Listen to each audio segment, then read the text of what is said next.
¿Quién nos gobierna realmente? Es la pregunta. Los demonios y la antigua tecnología de la posesión. Vivimos, queridos hermanos, en una época donde parecería que el diablo ha desaparecido. La ciencia está explicando los milagros, ¿no? Lo que antes nosotros considerábamos como milagroso, ahora la ciencia está intentando dar cuenta y razón de eso, ¿no? La psicología está explicando también de alguna manera quiénes eran los demonios que entraban en nuestra cabeza, quiénes eran estos demonios que estaban acechándonos. La psiquiatría explica lo que también antes considerábamos por las posesiones otra vez, ¿no? Estos ejercicios de fe, estos ejercicios religiosos que algún momento fueron, como bien lo explicaba Pancho en esta introducción, es este tiempo, ¿no? Los tiempos que nos han ido marcando cómo nosotros íbamos pensando. Sin embargo, las culturas pueden ir modificándose, pueden ir cambiando, pueden ir hablando del demonio y sin embargo vamos a ir identificando justamente esas simbologías, ¿no? La Iglesia Católica parece estar hablando ahora más que nunca del demonio. De hecho, el Papa León XIV recién en una de sus encíclicas advertía, ¿no? Sobre prácticas relacionadas con el satanismo. Este Papa León XIV que de hecho recién hizo en esta encíclica una gran advertencia sobre las inteligencias artificiales y las nuevas tecnologías, justamente proponiéndolas como estos nuevos grandes anticristos, ¿no? Entonces, lo que está ocurriendo es que nuevamente el discurso de las posesiones, el discurso de lo demoníaco, cobra vigencia, ¿no? ¿Y por qué ocurre eso precisamente ahora? ¿Por qué quizás estamos nuevamente frente a estas ideas que parecería que ya las habíamos superado? ¿O será que estamos reinterpretando ese fenómeno antiguo, intentando dar un lenguaje moderno? Justamente en este programa del día de hoy, Futura Podcast, los invita a hacer esta pregunta incómoda, ¿no? ¿Las posesiones demoníacas desaparecieron? ¿Las posesiones demoníacas cambiaron de nombre? ¿O qué realmente significa y simboliza una posesión? Comencemos entonces este programa, Pancho, y no se olviden de dar el like, de seguirnos y suscribirse en nuestro canal. Panchito. Claro que sí, amigos, ¿cómo han pasado? Bienvenidos una vez más aquí a Futura Podcast. Y es que, bueno, también hay una cuestión que pasó hace algunos meses, Santi, aquí. La Asociación Internacional de Exorcistas, que bueno, yo no pensaba que existía una Asociación Internacional de Exorcistas, había advertido al Papa León XIV acerca del aumento mundial de prácticas relacionadas con el satanismo y solicitó que cada diócesis cuente con sacerdotes capacitados para realizar esos exorcismos. Imagínense, amigos, imagínate, Santi, en pleno siglo XXI, 2026, que exista una asociación de exorcistas y que ellos estén ya advirtiendo, estén dando cuenta de que prácticamente el satanismo se está proliferando alrededor de todo el mundo. Y que, bueno, hagan esta advertencia, ¿no? O sea, a mí me pareció súper curioso y súper alarmante si es que yo estuviera en una posición católica tradicional que pensaría sobre este tipo de temas. Pero, bueno, vamos a ver que más allá de esto hay muchas explicaciones que vienen inclusive desde los sumerios, desde los griegos, desde la civilización egipcia. ¿Qué son estos demonios? ¿Qué son estas entidades que muchas veces relacionamos con el satanismo, relacionamos con esto, relacionamos con lo malo que está pasando en el mundo, sobre todo el día de hoy, ¿no? Y bueno, la posesión antes, Santi y amigos, parece que no era un accidente, ¿no? Porque cuando pensamos en posesión demoníaca, imaginamos estas películas de terror, como digo, la del exorcista, muchas veces ahora estas películas donde hay estos muñecos, me viene a la mente esta Annabelle, y muchos de estos muñecos que tendrían esta posesión, este demonio por dentro, el mismo Chucky, que muchas veces inclusive lo vemos en festivales y en eventos, ahí la gente disfrazada de este muñeco, pero claro, tiene un origen un poquito, o tendría un origen un poquito más siniestro, ¿no? Todas estas personas perdiendo el control, porque claro, inclusive vemos en algunas culturas que la persona empieza inclusive a hablar hasta en lenguas, ¿no? O sea, empiezas con estos sonidos guturales, empiezan a hablar en lenguas y supondrían que estarían poseídas por alguna especie de demonio, ¿no? Pero bueno, durante miles de años ocurrió exactamente lo contrario. Las civilizaciones buscaban deliberadamente ser poseídas, pero no como castigo, sino como una especie de posesión para tener poder, ¿no? Y aquí vamos a analizar lo que es la cultura egipcia como tal, ya que el faraón no representaba simplemente a Horus. Vemos que Horus está representado generalmente con esta cabeza de águila, o muchas veces también le vemos en el ojo que todo lo ve, ¿no? Serían representaciones de Horus.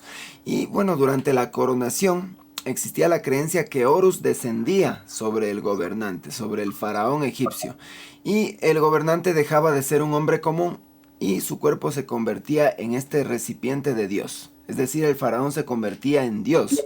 Entonces aquí ya vemos una explicación de por qué este tipo de culturas buscaban una posesión de manera voluntaria, ¿no? En Roma, ya yéndonos un poquito más al presente, ocurría algo parecido. Sabemos que cada emperador poseía un genius. Entonces muchas veces veíamos en las películas o vemos en las películas, en las series que hablan del genio de Roma, ¿no?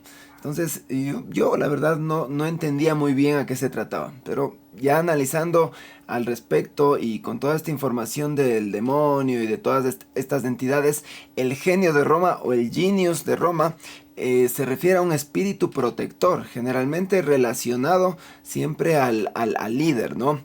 El genius del emperador o el genio del emperador era también el genio de Roma. Y negarse a honrarlo era considerado una traición. Entonces, fijarás en también cuando vean estas series, estas películas acerca de Roma, siempre están hablando del genio de Roma. No explican como tal qué es, pero bueno, desde lo que les estamos diciendo ahora, desde esta explicación de los demonios, de las entidades, ya vemos que es algo que va más allá, ¿no? No es simplemente que están hablando del genio, sino es una entidad que nacería con cada romano y que se explicaría de forma más explícita junto a los líderes y junto a las personas que gobernarían Roma. Ya yéndonos un poquito más atrás, vamos saltando de atrás para adelante, hablemos un poquito de los sumerios, porque los sumerios también tenían estas entidades llamadas Apkayu o Abgalu. Estos eran 7 sabios enviados por el dios Enki. Enki significa el señor de la tierra. No gobernaban directamente, sino que influían sobre los que gobernaban, siempre detrás del trono. Y es que muchas veces decimos, ¿no?, que inclusive en la actualidad, que los personajes que gobiernan, los líderes, Donald Trump, el presidente de Israel, los presidentes europeos, no son los que realmente gobiernan, sino que tendrían una inteligencia detrás. Y bueno, también desde el misticismo, desde el esoterismo, diríamos que tienen, inclusive estarían hasta poseídos por alguna especie de demonio, porque muchas veces no nos explicamos por qué todas las decisiones que toman los líderes mundiales, bueno, a través del tiempo y sobre todo en la actualidad, no serían buenos o no serían beneficiosos para las personas en general, ¿no? Sino simplemente estarían buscando intereses por detrás. Entonces la explicación, la más fácil de pronto puede ser, está inspirado por un demonio, está inspirado por fuerzas del mal y toma este tipo de decisiones. Podría ser, pero bueno, la explicación es un poquito más compleja que esto, ¿no? Tenemos en el Islam los jinn. Muchas veces hemos hablado de estos jinn o hemos analizado a estos jinn en el Islam, que son seres invisibles capaces de influir sobre la mente humana. Esto en la cultura del Islam, de los musulmanes. Y bueno, pasemos ahora a una de las culturas que más conocemos y que más hemos hablado aquí, Santi, la cultura de los griegos, que también hablaban del daimon y que curiosamente se parece esta palabra daimon a la palabra demonio, Santi. Así es, Pancho. Pensemos esto, queridos amigos. Lo que nos comentaba Pancho de inicio, ¿no? Es decir, hay una relación, hay como una suerte de criterio unido entre las viejas historias de las viejas civilizaciones con esta necesidad de sentirle a Dios por dentro, ¿no? Los griegos, como tú bien nos lo presentas, hablaban del daimón, que no necesariamente era un ser maligno, sino era una especie de inteligencia que inspiraba. Sócrates decía que él solía escuchar a uno de ellos, ¿no?, que de alguna manera también iba encaminando sus pensamientos. En los diálogos de Platón, Sócrates afirma que desde joven escuchaba una voz interior a la que le llaman daimonion. ¿Ok? Esta voz interior quizás es este conócete a ti mismo que siempre nos lo planteó Sócrates, ¿no? Dentro de las escrituras platónicas. Lo interesante es que esa voz no nos está diciendo qué es lo que hay que hacer. Lo que nos dice es qué no hacer. Es como una especie de conciencia, ¿no? Que nos está advirtiendo. Es una advertencia, de hecho, este daimonion que nos planteaban los griegos, como esta voz interna, esta especie de intuición moral que aparecía justamente cuando nosotros estábamos a punto de cometer un error. Entonces todavía sigue surgiendo, ¿no? Esa vocecita como de la conciencia. Ya en tiempos católicos poníamos al angelito bueno y al angelito malo, ¿no? Sócrates no afirmaba que era un dios con él hablando directamente, ¿no? Sí, ni tampoco decía que necesariamente era un pensamiento propio. Él describía algo como una especie de presencia intermediaria, lo que algunos nuevamente estamos interpretando por conciencia, otros como la intuición extraordinariamente desarrollada, ¿no? Esto de la intuición a veces también les damos el plano del sexto sentido, decimos, ¿no? Para las mujeres, este tema de la intuición, cómo lo vamos desarrollando. Otros pueden hablar de experiencias espirituales, ¿no? Pero necesariamente los griegos nos proponían un lazo, un nexo. Yo recuerdo, y de hecho, Pancho, se me hizo muy sugerente cuando hablamos de los sumerios, ¿no? El nombre de estos sujetos que estarían aparentemente relacionados con estos espíritus, ¿no? El Apkayu. El Apkayu, si tú te fijas, esa palabra tiene de fin el ayu, y parece también una sonoridad medio quichua, ¿no? El Apkayu.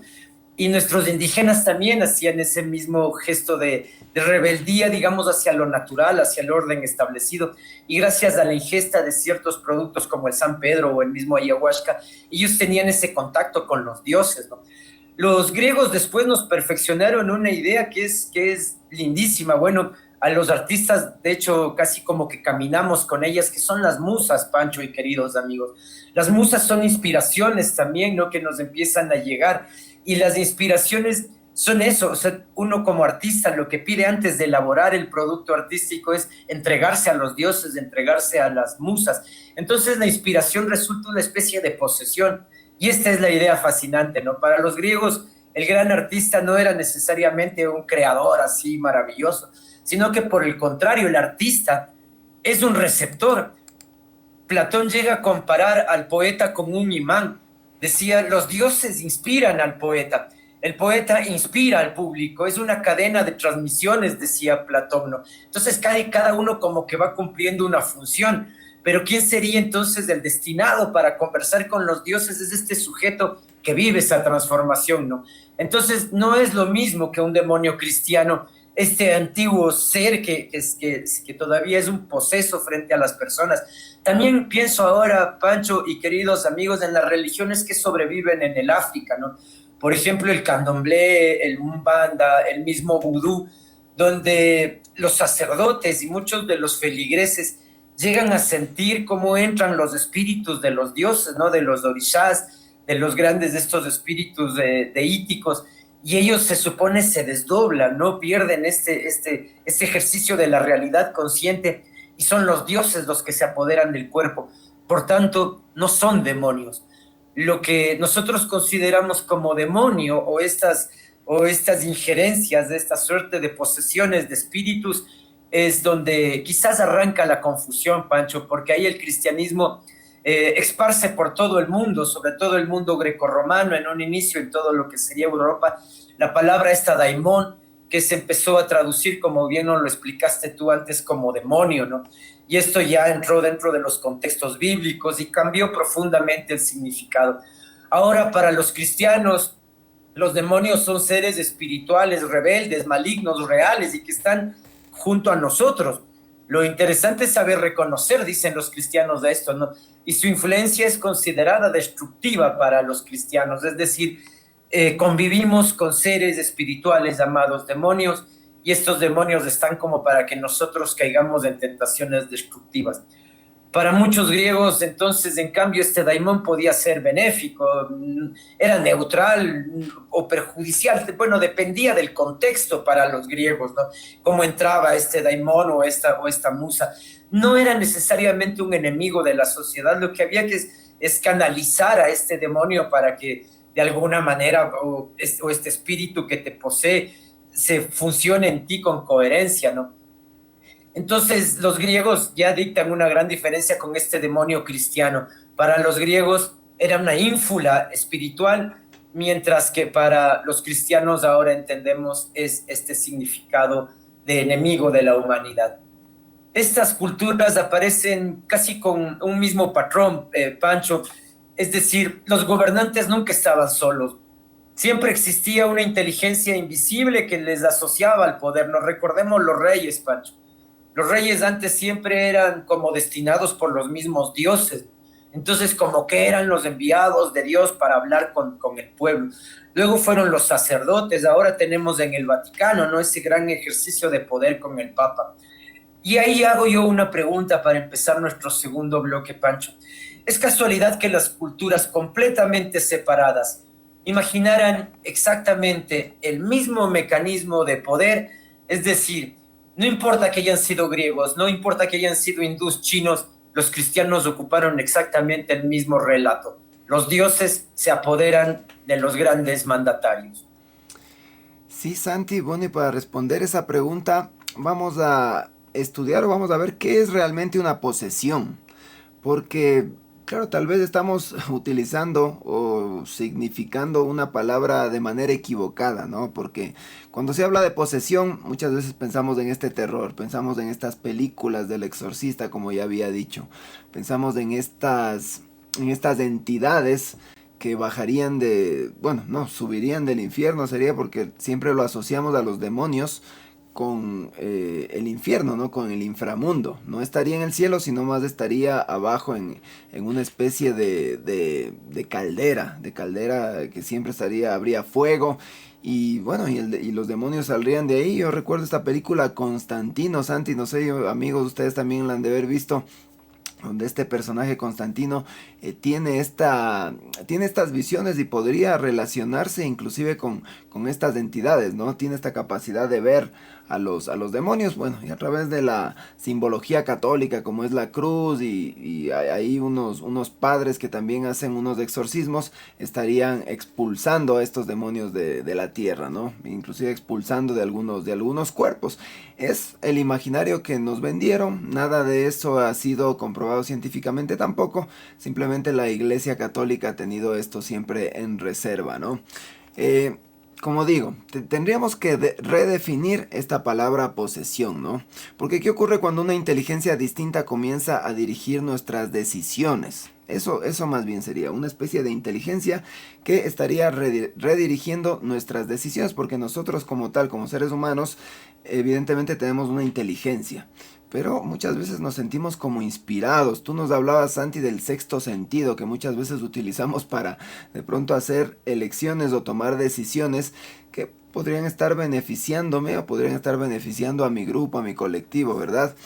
Pero bueno, podría ser una idea o podría ser también una ideología. Todas estas ideas a veces construyen ideologías y alrededor de estas ideologías también se han construido imperios, ¿no?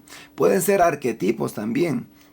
O puede ser, como digo, este impulso, o puede ser inclusive una obsesión, porque la gente o los líderes generalmente se han obsesionado con sus ideas. Y a raíz de esa obsesión, evidentemente han hecho cosas, la mayoría de veces muy malas, ¿no? Si hablamos de una obsesión positiva, puedo recordar a Gandhi, que él tenía esta obsesión con la paz. Y podemos ver que él prácticamente salvó a toda una nación y salvó a miles de personas de la guerra, ¿no? Y una obsesión negativa, bueno, las que ya conocemos en la Primera y sobre todo en la Segunda Guerra Mundial, que bueno, ya no valdría la pena mencionar. Y bueno, aquí vamos con una idea, sobre todo desde el aspecto de la psicología, ¿no? Carl Jung propuso algo sorprendente, dice: los complejos psicológicos pueden apoderarse de la personalidad. La persona cree estar tomando decisiones libremente. pero en realidad está actuando desde una estructura psíquica autónoma. Eso nos menciona Carl Jung, que prácticamente fue uno de los psicólogos más renombrados en la década de los 40, 50, 60, y sus estudios han impactado hasta el día de hoy en la psicología moderna.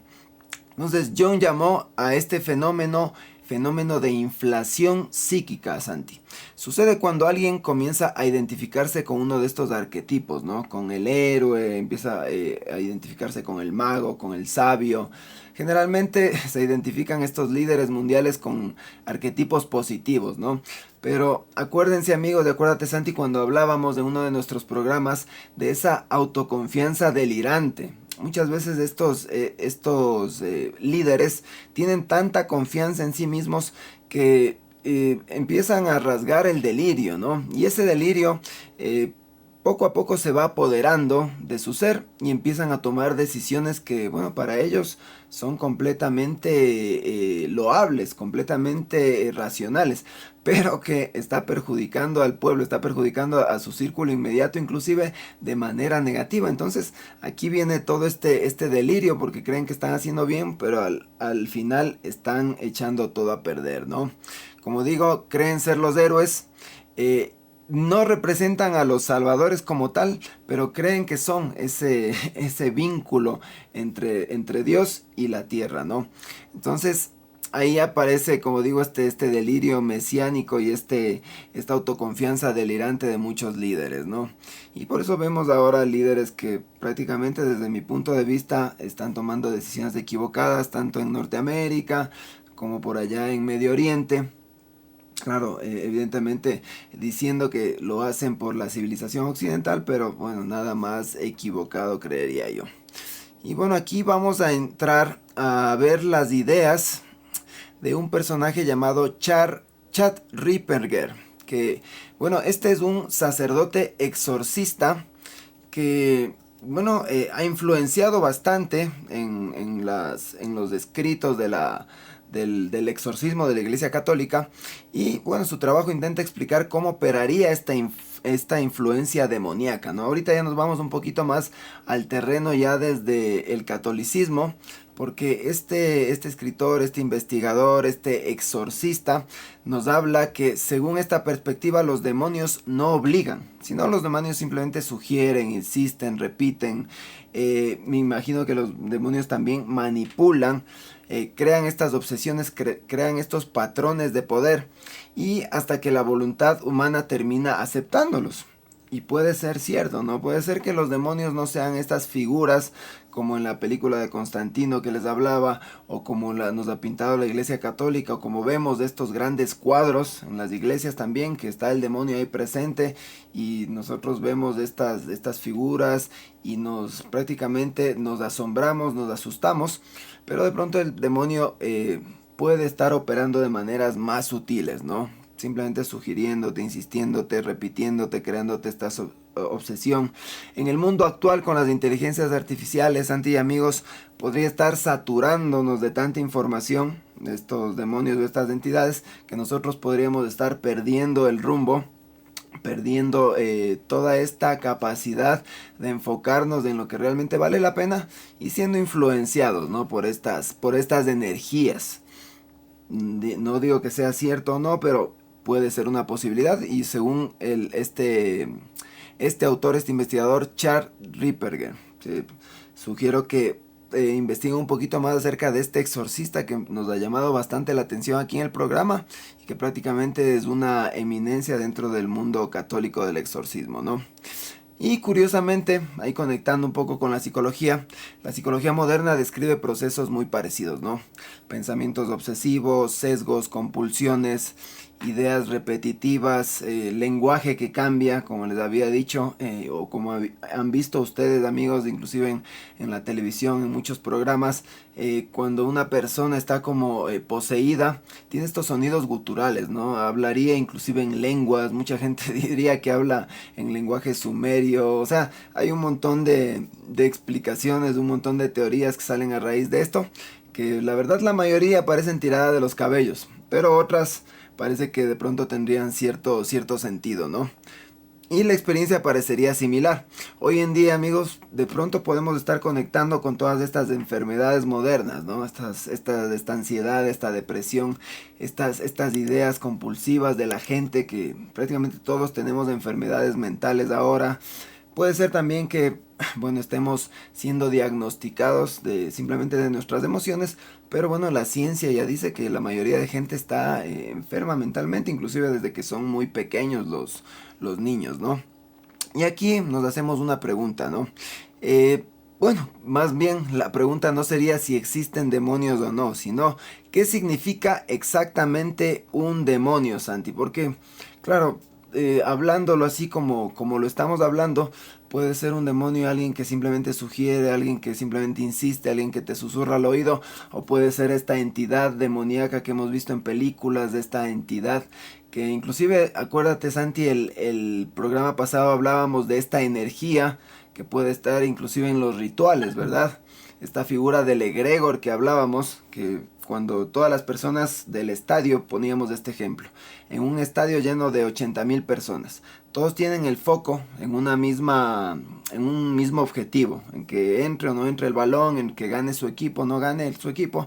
Toda esta energía de la gente creaba esta entidad llamada egregor, que es justamente lo que hablamos, ¿no? Esta entidad que conecta el mundo de los vivos con el mundo de los muertos, inclusive con el mundo de los dioses. Entonces, por ahí va más o menos este tipo de explicación y este tipo de estudios, de investigaciones, de estas teorías que estamos analizando en el programa del día de hoy.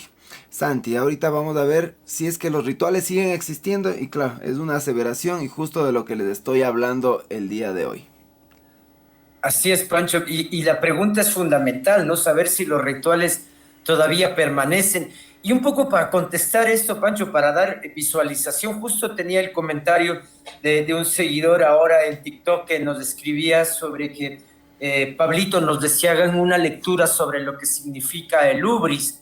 El hubris es un concepto griego, Pancho, que tiene que ver justamente sobre la sobreestima de las capacidades, ¿no? Esto que las personas muchas veces inclusive desafiamos a los dioses, dice el hubris. Yo lo había leído más como el síndrome de Dios, era una filosofía nuevamente socrática planteada por Platón, ¿no? Y que ahora retomo por el gran comentario de Pablito, y sí me parece que también entra dentro de este ejercicio también del pensamiento humano, ¿no, Pancho? Es decir, justamente ahora pensemos eso, entonces los demonios son necesariamente una creación solo individual de cada sujeto o forman parte de un colectivo.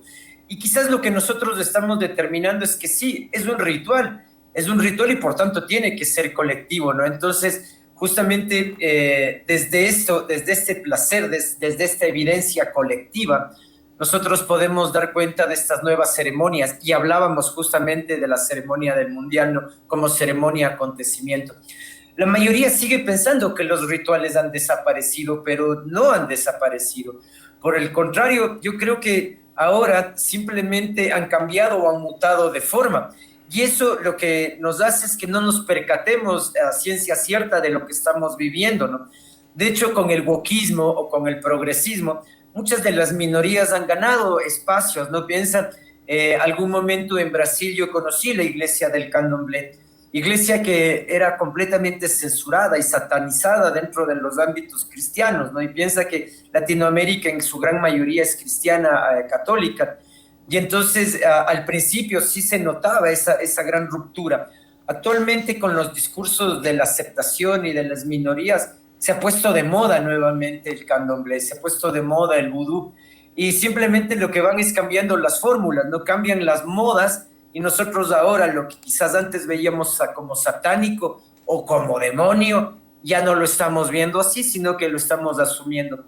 El Desayuno Nacional de Oración en Estados Unidos reúne cada año a presidentes, congresistas y líderes religiosos para orar e invocar la guía de Dios en sus decisiones. Es decir, todavía hay el rito, todavía hay la ceremonia, todavía hay la entrega, ¿no? Piensa en Latinoamérica, cuando hay los cambios de poder, también siempre se ejecuta este ejercicio simbólico, ¿no? De darle el bastón de mando de las comunidades indígenas, ¿no? Pasa en Colombia, pasa en Argentina, pasa en Ecuador, pasa en Perú, pasa en México. Entonces, muchas de estos pensamientos religiosos como que simplemente van mutando, ¿no? Y, o si no, más que mutar, van como ganando otros relatos. Por ejemplo, las iglesias cristianas actuales en Estados Unidos explícitamente están pidiendo que el Espíritu Santo descienda sobre cada una de las personas y ellos se llenen del Espíritu Santo, ¿no es cierto? Es otra vez esta interacción con los dioses a partir nuevamente de meditaciones, de ritos, de ceremonias. Y aquí surge la pregunta filosóficamente interesante.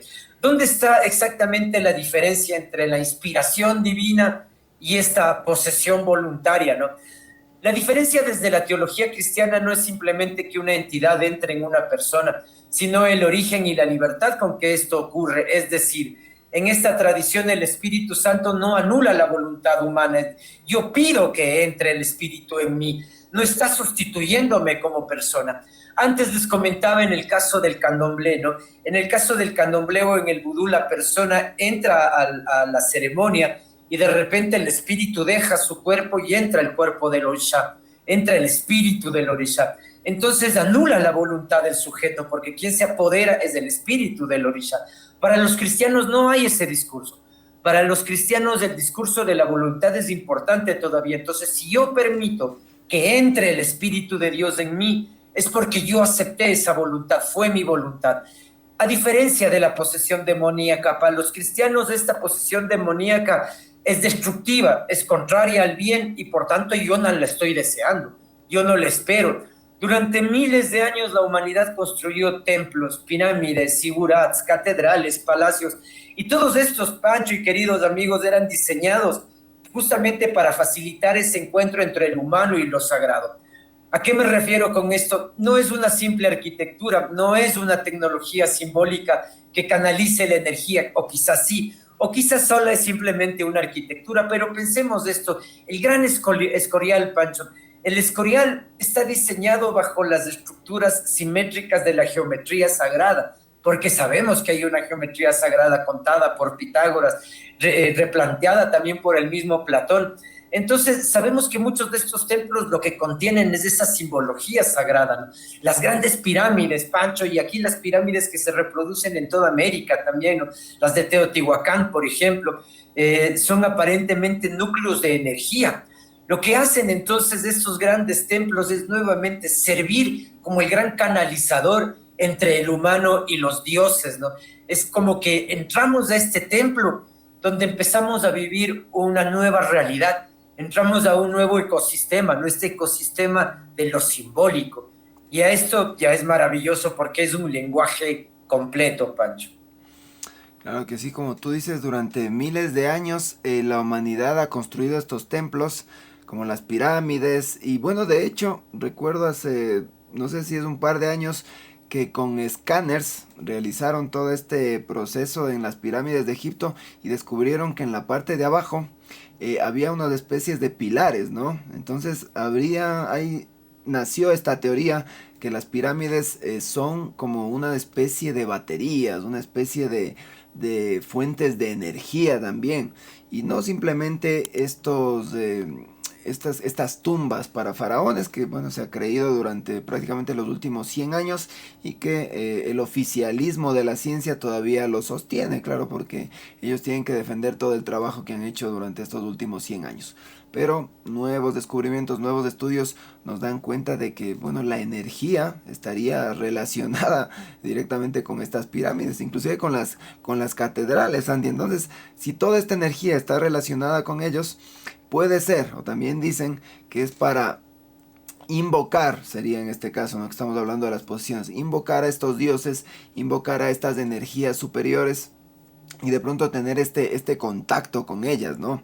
Asimismo palacios, construcciones de palacio, el Palacio de Versalles, hay muchos palacios, la catedral que tú mismo nos mencionabas como el Escorial. En las grandes ciudades damos cuenta de catedrales inmensas, sobre todo esas góticas y neogóticas, que inclusive he visto teorías que dicen que esas iglesias, esas catedrales no estaban construidas para los seres humanos como tal, porque tienen esas puertas tan grandes, tan gigantes, que sería más bien construidas para esas entidades o esos hombres o esas figuras que medirían 3 metros, 4 metros, que ellos sí podrían entrar por esas puertas, ¿no? Entonces, son teorías, amigos, lo que les estamos contando acá. Simplemente, como les decimos, ustedes siempre tienen la última palabra y pueden seguir investigando acerca de todo esto. Pero a mí me parece fascinante todo este mundo de las energías y de por qué las cosas son como son, sobre todo estas catedrales góticas y neogóticas, ¿no? Y aquí vamos a pasar también a algo muy significativo en todo este mundo de los demonios, de los dioses, de los espíritus, que es el lenguaje simbólico. Es otro fenómeno curioso. Y bueno, aquí podemos analizar, Santi, eventos tan grandes como el Mundial que estamos viviendo, que todavía no se acaba, que inició hace un poquito más de un mes, el Mundial 2026 como una inauguración, y que bueno, lo hemos visto en otras inauguraciones, ¿no? Lo hemos visto en premiaciones como los Grammy. Alguna vez en un programa de los que tenemos en los análisis que hicimos, analizamos esta simbología de los premios Grammy, de los premios Oscar, y cómo cierto tipo de símbolos como tal, valga la redundancia, tendrían un significado más sofisticado por detrás, ¿no? Entonces, algunas personas interpretan estos símbolos como simples recursos artísticos, otras creen que esconden significados esotéricos. Recuerdo, Santi, en este último mundial, salió la artista Belinda, no sé si estoy mal, haciendo este gesto del triángulo, así con el ojo que todo lo ve y poniendo el ojo ahí, y eso lo han repetido en muchas inauguraciones. ¿Por qué hacen esto de manera repetida en todas las inauguraciones rituales, entre comillas, que tenemos prácticamente los últimos años? Y yo creo que viene esto desde artistas como Madonna, ¿no? Que siempre se tapan el ojo, siempre están haciendo estos símbolos. Tenemos a Jim Carrey, que por ahí también en una entrevista también hizo este gesto. Nunca pueden hablar abiertamente de lo que significa, o nunca pueden hablar abiertamente de toda esta simbología, pero que todo el mundo interpreta más o menos como este hecho, o estos símbolos de poder que conectarían a nuestro mundo con el mundo de las entidades un poquito más complejas, ¿no? Que pueden ser dioses, pueden ser demonios, pueden ser energías, pueden ser extraterrestres, lo que ustedes quieran, pero de que estos símbolos ocurren en los rituales, ocurren. Otro de los hechos también que me llamó bastante la atención acá, y que bueno, tenemos símbolos como el ojo, el círculo, la serpiente, toda esta dualidad también que intentan representar siempre, ¿no? En el 2026, Santi, y algo que creo que se le pasó aquí al guión, vimos a este artista también, J Balvin, que salió en una especie de taxi con esta textura, ¿no? El taxi con esta textura de escamas de la serpiente o de los reptilianos. Entonces, sugiriendo nuevamente esta relación de los reptilianos con el poder. Hemos visto muchas veces en programas, en teorías conspirativas, que están relacionando a los reptilianos, esta raza de seres extraterrestres, con gente que estaría incrustada o enquistada en el poder también. Entonces toda esta simbología es muy interesante, esto que estamos teniendo en los eventos, como les digo, y habíamos analizado también uno de esos programas que les vamos a poner aquí, eventos como el Oscar y los últimos Grammy, donde también mencionamos un poquito a Bad Bunny y a esta Lady Gaga, que te acuerdas, Santi, que traía un sombrero donde nuevamente está el ojo que todo lo ve. Y bueno, ahí les hacemos esa invitación para que profundizar un poquito más sobre este tema de los símbolos, ¿no?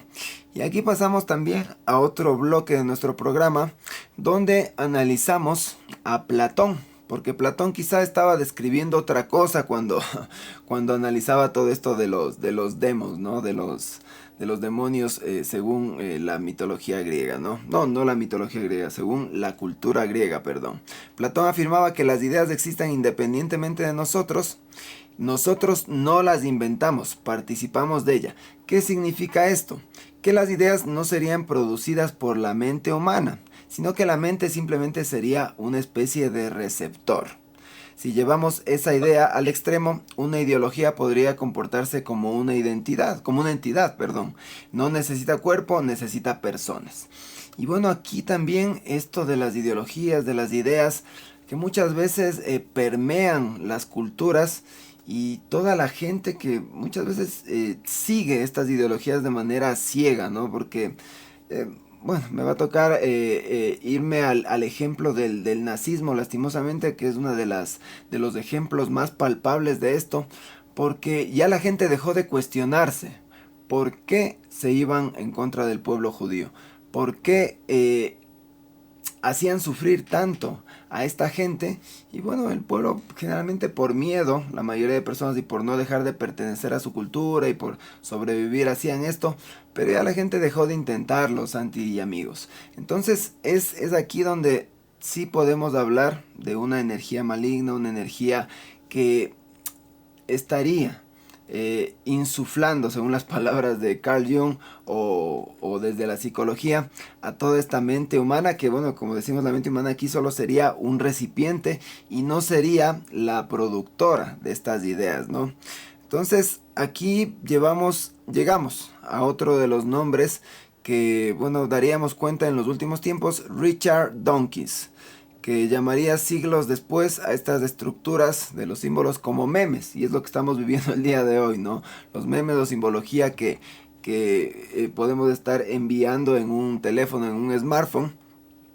Jung hablaba de arquetipos, la sociología hablaría de imaginarios colectivos, la religión habla de espíritus y el vocabulario va cambiando, ¿no? Entonces, amigos, solo para que vean que lo que unos pueden llamar demonios, otros lo llaman energía, otros espíritus, y la estructura aquí es sorprendentemente parecida, Santi y amigos. Entonces, volvemos a la pregunta: ¿quién gobierna realmente el mundo? ¿Quién gobierna realmente los países, los territorios, Santi? ¿Qué podemos sacar como conclusión o, bueno, seguir analizando en este programa tan interesante de estas entidades? Y es que para irnos quedando, Pancho, con la propuesta filosófica platónica, ¿no? Platón, tal cual lo que tú nos resumiste, él propone que existe un mundo de las ideas y que este mundo de las ideas es como un mundo externo al ser humano, ¿no? Que está más bien entre nuestra realidad y el ser humano. Y es este mundo de las ideas, entonces, a las que nosotros podemos abstraer esas ideas y hacerlas nuestras. Pero lo que estamos viendo entonces es que estas ideas tendrían una suerte de autonomía, ¿sí? Una especie de corporeidad las ideas, y las ideas se interrelacionan con los seres humanos libremente, no surgen entonces como procesos de razonamiento, raciocinio. Y desde ahí entonces habría que repreguntarnos, entonces, ¿quién está gobernando? ¿Quién gobierna sobre nosotros realmente? Primero sería esa pregunta, ¿no? Cuestionarnos, ¿estoy gobernando yo sobre mi propia vida?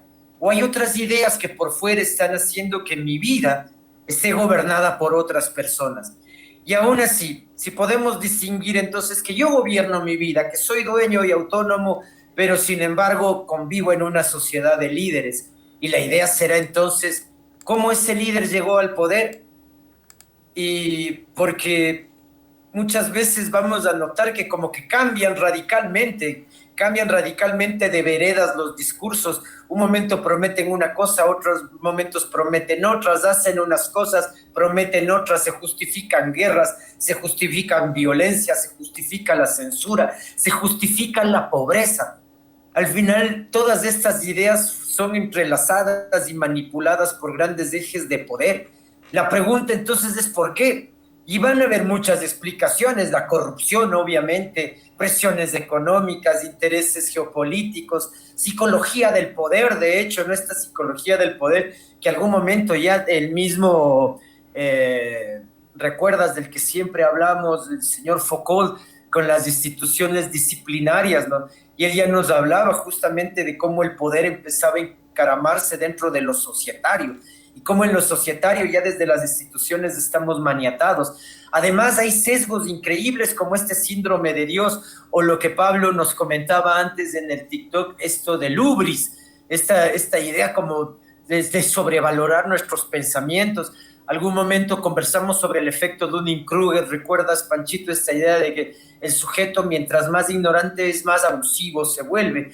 Y justamente entramos dentro de procesos de narcisismo, cuando quizás estos demonios están haciendo que nosotros miremos en nosotros cosas que no son reales, no sobreestimemos justamente nuestra vida. Existen interpretaciones religiosas o espirituales que están hablando de estas influencias demoníacas, ¿no? Pero estas pertenecen más al ámbito de la fe y no podríamos demostrar empíricamente. Ahora bien, Pancho, sí hay un poco de evidencias, ¿no? De cuando esta gente cambia los tonos de voz, como tú decías, empiezan a tener gestos guturales y quizás entonces no vamos a poder explicar realmente qué es un demonio, si es que son explicaciones religiosas, espirituales, si son producto de ideas que están ahí, como planteaba Platón, y que nosotros estamos más bien expuestos a ellas, o quizás son todas estas respuestas las que deberíamos juntarlas para entender al fenómeno por uno solo, ¿no? Intentar dar cuenta de este fenómeno.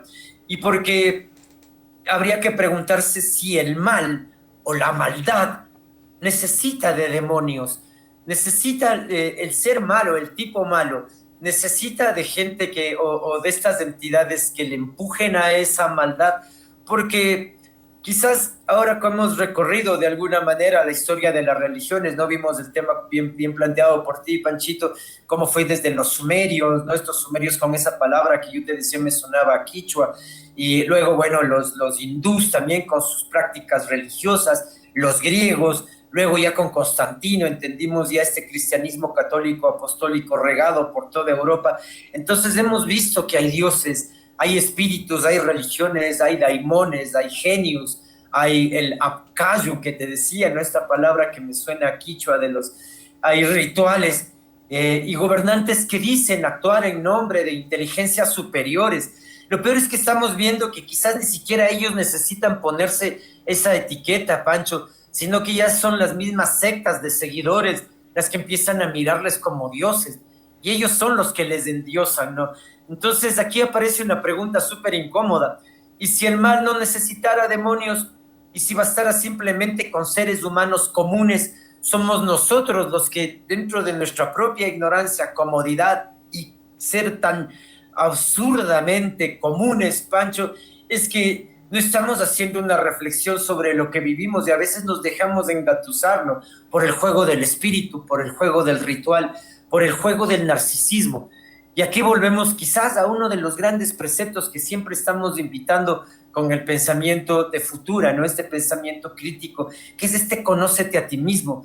Y desde este primer gran inicio del conocerte a ti mismo, el aprender a respetarte a ti mismo, entonces vas a poder respetar al prójimo y vas a hacer lecturas concienzudas de lo que estás viviendo, porque entiendes que eres una responsabilidad única sobre ti mismo. Aquí entramos a unos personajes maravillosos, Pancho, igual dentro del psicoanálisis. Está Hannah Arendt, que ella después justamente del gran hecatombe de la Segunda Guerra Mundial nos propone, ¿no?, esta banalidad del mal. Es decir, el mal quizás no está necesariamente en un demonio que me esté empujando, sino que el mal está dentro de los seres humanos y lo estamos banalizando al echar la culpa a agentes externos y no nos hacemos cargo de nuestra propia realidad, Pancho. Sí, Santi, y es que esta banalidad del mal me parece una de las ideas más poderosas de este episodio y bueno, más poderosas para explicar por qué el mal existe y por qué el mal nos hace tanto daño, ¿no? Esta filósofa alemana asistió al juicio de un personaje llamado Adolf Eichmann, allá en el año 1961. Eichmann había sido uno de los principales organizadores logísticos de todo este holocausto, ¿no? De todas estas matanzas. Muchos esperaban encontrarse a un monstruo, como tú dices, a un demonio en la tierra. Pero se toparon con alguien totalmente distinto, ¿no? Muchos pensaron encontrarse con este psicópata que vemos en las películas, con este personaje lleno de odio que vemos también desde la cultura popular. Pero Arendt encontró algo mucho más inquietante y más incómodo para explicar, que encontró simplemente a un hombre ordinario, pero a un hombre incapaz de reconocer sus propios errores, a un funcionario, a un burócrata, ¿no? Muchas veces decimos que la burocracia es uno de los peores males que tiene el capitalismo, la sociedad moderna, y puede ser que así sea, ¿no? Un hombre que se repetía una y otra vez solamente obedecer órdenes. Entonces aquí es lo que Hannah Arendt empieza a pensar, ¿no? Y a cuestionarse los demonios como tales o estas entidades que podrían estarse apoderando de las personas o simplemente el mal como tal no tiene esta cara que muchas veces creemos y que nos vendieron desde Hollywood, ¿no? Esta cara de la ira, esta cara de un psicópata, esta cara de un hombre endemoniado, sino simplemente una persona que seguía órdenes. Aquello cambió para siempre la manera de entender el mal. Eh, el mayor peligro para una sociedad no siempre son los monstruos, vemos aquí, sino que muchas veces son las personas normales que dejan de pensar. Eso pasa en todas las culturas, eso pasa en las familias, eso pasa en los pueblos, en los países. Generalmente cuando un gobierno llega a instituirse al poder, ese gobierno se encarga de que todo su círculo sean personas que no piensen, simplemente que sigan órdenes. Y así vemos, ¿no? Que cuando un funcionario o alguien está buscando trabajo, siempre le preguntan si estás alineado con el poder, si estás alineado con la forma de pensar, si no, no te contratan. Y es verdad, porque una persona que cuestiona, una persona que se pregunta, resulta incómoda para el establishment, para el poder establecido en ese momento. Y es así que, bueno, Hannah Arendt ya se dio cuenta que el mal está justamente en ese tipo de personas. Esas personas que no se cuestionan, esas personas que no preguntan, esas personas que si ven que algo está mal, no hacen nada, simplemente por comodidad. Ahí está el verdadero mal, ¿no? Entonces renuncian a su criterio moral porque alguien más ya decidió por ellas, ¿no? Entonces toda esta moralidad, toda esta ética ya no funciona porque ellos tienen miedo, ellos están cuidando su empleo, ellos están cuidando su estatus y no les conviene cuestionar, ¿no? A todo esto Hannah Arendt llamó la banalidad del mal. El mal deja de ser espectacular, deja de ser este demonio que sale de las sombras y se vuelve algo cotidiano, algo como digo burocrático, administrativo, se vuelve una firma en el ministerio tal, un sello en el ministerio cual, un trámite en el municipio de por acá y una orden ejecutada sin preguntarse si era justa. Y quizá el mal no siempre llega gritando, dice Hannah Arendt, ¿no? A veces llega vestido de eficiencia. Y bueno, yo creo que ni siquiera de eficiencia, Santi y amigos, cuando hablamos del municipio, al menos acá en nuestro país, el municipio, el gobierno, todos los trámites son ineficientes. Podemos decir de pronto en otras culturas, en la cultura norteamericana, que podría estar disfrazada de eficiencia, pero acá ni siquiera eso. Y aquí vamos a ver otro personaje también que sus ideas me parecen fascinantes también, que es René Girard. Y él nos habla del chivo expiatorio, Santi. ¿Por qué? Aquí nos surge otra pregunta. ¿Por qué las sociedades enteras aceptan este tipo de decisiones? ¿Por qué millones de personas terminan apoyando guerras, persecuciones o discriminaciones si es que saben que esto está mal, ¿no? Si es que saben que esto es perjudicial, inclusive hasta desde la empatía, desde la condescendencia, desde la, no sé, me parece súper mal que el ser humano empiece a justificar guerras, empiece a justificar actos vandálicos, empiece a justificar actos que van en contra de la propia naturaleza humana. Simplemente, no sé, aquí explícanos, Santi, tú un poquito más de René Girard y el chivo expiatorio. Así es, Pancho Girard, este filósofo francés, René Girard, él observaba un patrón que parece repetirse desde las sociedades más antiguas hasta nuestros días, Pancho y queridos amigos. Es esto de que Girard decía, bueno, como ya lo propuso Hannah Arendt, entonces el peligro no es el gran líder que está perverso su cabeza, sino la gente común que decide obedecer. Y entonces esta pregunta perturbadora que tú nos haces, Pancho, ¿por qué obedecemos? Y Girard dice, somos además tan acomplejados y cobardes como seres humanos, que por lo general, además dentro de nuestra mediocridad y dentro de nuestros propios errores y fracasos, vamos a buscar un chivo expiatorio, ¿no? Es decir, cuando una comunidad entra en crisis, enseguida buscamos un culpable.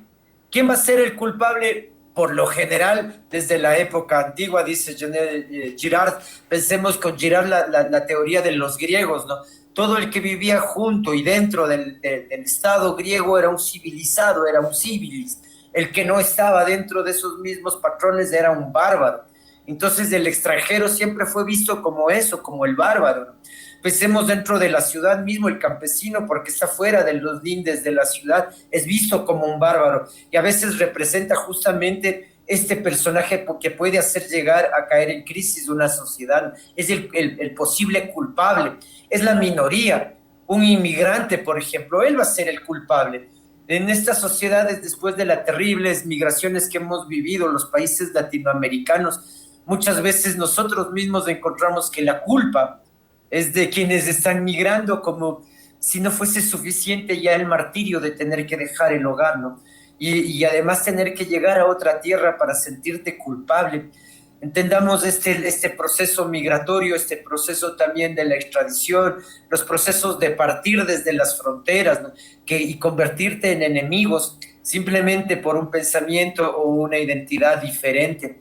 Y ya no importa demasiado al final, bueno, quién sea uno, lo importante es que toda esa atención se concentra en una sola figura, no se concentra en un solo chivo expiatorio, en esto que Girard nos llamaba de manera fascinante, ¿no? Esta persecución o discriminación que hacemos con las personas. Una vez que identificamos el culpable, dice Girard, la sociedad recupera temporalmente una sensación de unidad, porque todos están apuntando, ¿no? Todos dicen, ah, ahí está el culpable. Todos dejan de pelear entre sí y ahora pelean contra un mismo enemigo. Es un enemigo que, según Girard, lo construyeron inclusive comunidades antiguas, Pancha, con rituales, con mecanismos justamente para ir identificando al diferente, ¿no? Y esto a partir de los sesgos. Yo ahora recuerdo casi como espeluznante la idea esta de las brujas, Pancho, en tiempo de la Inquisición, ¿no? El perseguirle a alguien simplemente por pensar distinto, porque te miraba feo. Y esto, de hecho, recae en la comedia. Algún momento veía un capítulo de Los Simpsons donde justamente contaban, ¿no? Esta época de la persecución a las mujeres, simplemente por el hecho de pensar distinto o por asumir posiciones individuales. Y el Bart Simpson, cuando se veía así atacado por la Lisa, inmediatamente decía, es una bruja, y todos, a matarla, porque había ese gesto, ¿no? Dentro de los Simpsons ya nos estaban diciendo que como comunidad somos sordos, absurdos, y simplemente nos dejamos llevar como manada, ¿no? Y esta violencia se convierte en una violencia grupal contra un individuo para intentar restablecer el orden social, ¿no? Pensemos cuando han caído presidentes, bueno, cuando acá en Latinoamérica nosotros votamos a presidentes, es muy decidor ver cómo ellos tienen que huir, porque si no la sociedad los atrapa y sería justamente el motivo digamos, de purga, ¿no? Social y tal vez imaginemos hasta qué puntos radicales puede llegar el conglomerado, ¿no? La masa bruta de la sociedad. Recordemos cómo esa misma masa absurda algún momento censuró a Cristo y cómo estas masas, de hecho, están justamente dando las espaldas a quienes a veces luchan contra ellos, ¿no? Entonces, esta violencia, decía Girard, es esa violencia que intenta restaurar el orden social y que sigue ocurriendo hoy, pero por supuesto, esto no pertenece solo al pasado. Tendríamos que mirar nuestro presente, no crisis económicas. Cuando tenemos una crisis, ¿a quién culpamos? Inmediatamente, ¿no? A cabezas que intentamos ser visibles, el ministro, el presidente y tal cual. Pero hay toda una trapería atrás de ellos que también deberían caer, ¿no? Ahora estamos viendo casos de corrupción, por ejemplo, en el Ecuador, que saltaron sobre el tema Progen, un tema de abastecimiento de energía. Y vemos eso, cómo intentan buscar chivos expiatorios, que por lo general, queridos amigos, están en los rangos medio altos. El alto no va a caer jamás. Entonces van cayendo estos medio altos que quedan, además son los que ponen y estampan la firma, espantan y ponen ahí la rúbrica, ponen el sellito y ellos se convierten en ese enemigo perfecto de la sociedad, ¿no? Y ahí la sociedad entonces cae como muy pulcra, muy llena de verdad, muy limpia, no empieza a decir, sí, es que esta vida es la que nos lleva a eso, y empezamos a culpar, ¿no? Y culpamos nuevamente a estas minorías, al inmigrante, al pobre, echamos la culpa a los ricos, también ahora este es el discurso socialista, no, es que los ricos se roban todo, echamos la culpa a los medios de comunicación, es que los medios de comunicación los tienen aletargados, a las élites, a las minorías. La pregunta, siempre tenemos que hacernos eso, ¿quién está ocupando el lugar ahora en la sociedad, Pancho? ¿Quién de nosotros está ahora ejecutando ese poder sobre nosotros? ¿Quién es ese mundo de las ideas que nos está metiendo las ideas para que reaccionemos? Eso es lo que hay que aprender a leer como sujetos despiertos y sujetos conscientes, ¿no?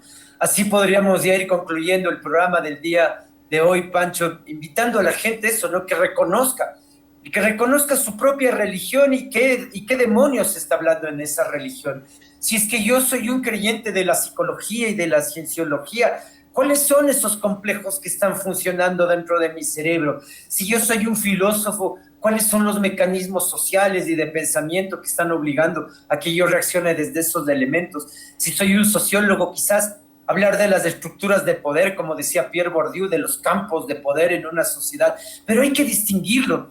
Estamos intentando entonces en este programa y el día de hoy que todos se lleven necesariamente el cuestionamiento de quiénes somos interiormente, a quién estamos entregando nuestras ideas. Nos estamos dejando llevar entonces por el gran cúmulo del pensamiento social o somos individuos que tenemos esa necesidad de hacer una lectura individual propia con nuestra perspectiva. Estamos realmente intentando ser diferentes, estamos intentando comprender la historia para cambiar o no, o simplemente estamos repitiendo los demonios, Pancho, o estamos repitiendo justamente, simplemente los cambiamos de caras, los cambiamos de nombre, pero ejecutan exactamente las mismas acciones sobre nosotros. Ahora les invitamos entonces a que de aquí en más no dejen de reflexionar sobre cada uno de sus pensamientos. Cuando aparezca esta conciencia que nos está diciendo no lo hagas o nos lo está diciendo hazlo, vamos a reconocer ahí entonces cómo deberíamos de enfrentar nuestra vida, nuestros conceptos, nuestras experiencias vitales, ¿no? Y reconocer si por dentro tenemos demonios y si los tenemos, aprender a convivir con ellos, querido Pancho. Para mí ha sido un gusto, un nuevo programa de Futura Podcast y los esperamos el próximo lunes, Pancho, y te dejo a ti el cierre maravilloso de este programa. Gracias, Santi, gracias, amigos. Y es que, bueno, yo creo que somos seres que, bueno, lo leí por ahí, somos seres que racionalizan, más no somos seres racionales, ¿no? Entonces, pretendemos que somos racionales porque pretendemos entender los fenómenos del mundo, pretendemos entender las dinámicas, pero cuando nos vienen filósofos como este que nos habla del chivo expiatorio, como Arendt que nos habla de la banalidad del mal, que ya nos explica de manera más filosófica, más racional todo, entonces sabemos que todos estos demonios, todos estos espíritus, todas estas entidades podrían simplemente ser diferentes interpretaciones en las distintas culturas de lo que quiere ser o de lo que es el mal, ¿no? Porque vemos, como tú nos decías, aquí en las sociedades latinoamericanas siempre ha habido un chivo expiatorio, ya sea desde los ricos hacia los pobres, siempre le echan la culpa al migrante, pues generalmente es por su deficiencia, su ineficiencia al poder liderar, al poder gestionar un país, una ciudad, ¿no? Entonces, ¿a quién le echamos la culpa? Al más vulnerable, al inmigrante, al que no puede defenderse, a las minorías, inclusive me acuerdo que echaban la culpa por ahí a las pandillas, por ahí. Y al revés, ¿no? Desde el pueblo, desde los gobiernos socialistas, que bueno, ya se están acabando aquí en Latinoamérica. Echábamos la culpa siempre al rico. Aquí en Ecuador se hablaba de los pelucones, no sé si te acuerdas. En Venezuela recuerdo que echaban la culpa al imperio. Me acuerdo Hugo Chávez y Maduro siempre echaban la culpa al imperio. Y así, sucesivamente van echándose la culpa los unos a otros, lanzándose la pelotita, pero nadie tomando responsabilidad de lo que les toca, ¿no? Y así, bueno, empezamos a racionalizar las personas y nos empezamos a preguntar qué es lo que tiene este líder, ¿no? ¿Por qué hace las cosas tan mal? ¿Será que tiene un demonio por detrás? Entonces, más o menos por ahí también surgió la necesidad de este programa y la inquietud, ¿no? De ver si es que en realidad son demonios los que operan detrás del poder, de estas figuras un poquito, no sé, ineficientes, diría yo, pero que justificando con esta banalidad del mal, creando chivos expiatorios, parecería desde el pueblo que tienen un demonio atrás, porque todo lo hacen mal y el único perjudicado es el pueblo, ¿no? Y como dice Santi, analicemos esto con un poquito más de criterio, analicemos esto con un poquito más de información desde estos pensadores que les hemos traído el día de hoy. Analicemos un poquito más toda esta información desde los ántropos, de los griegos, que bueno, sabemos que los griegos ya utilizaban una palabra, el daimon, relacionada con el demonio que le conocemos. Y que bueno, si analizamos, la Iglesia Católica simplemente cogió este término y a través del tiempo es como que lo utilizó para justificar de pronto lo injustificable, ¿no? Y para seguir teniendo hegemonía en el poder y poder crear en el pueblo este miedo que desde el poder siempre nos han querido inyectar para tenernos controlados. Entonces, más o menos teniendo esas ideas en nuestra cabeza, poder ir viendo las cosas de una manera más racional, seguir racionalizando nuestras cosas, porque claro, como digo, no somos animales racionales, sino somos animales que racionalizamos. Entonces, desde ahí poder tener este criterio, esta apertura y poder ver todas las cosas desde la perspectiva que nos lleve siempre a tener una calidad de vida mejor. Santi, queridos amigos. Entonces yo también me despido, no sin antes pedirles como siempre que se suscriban a nuestro canal, que nos envíen sus comentarios para futuros programas y que estén conectados ahí con la campanita tanto en TikTok como en YouTube. Amigos, nos vemos en una Así es, próxima Pancho. ocasión. Y yo también me despido y agradecer, Pancho, justo eso. A veces nos quedamos sin agradecer a todas las personas que se conectan, que nos comentan. Ya antes hablamos del comentario sobre el Ubris. Agradecerle a Cristian, querido Cristian, un abrazo. Joaquín, muchas gracias por esas interacciones. Y de hecho, no se olviden de suscribirse al canal. Dejen siempre sus comentarios. Para nosotros será un gustazo leerles y construir también nuevos programas con nuevas ideas de pensamiento crítico. No se olviden, todos los lunes de 10 a 11:30 aproximadamente, a veces nos vamos un poquito más, un poquito menos, pero todos los lunes estamos arrancando con el pensamiento crítico, así que siempre invitados, no se olviden de seguirnos, de marcar ese like y nos vemos el próximo lunes, querido Panchito, queridos amigos, hasta Kashkaman.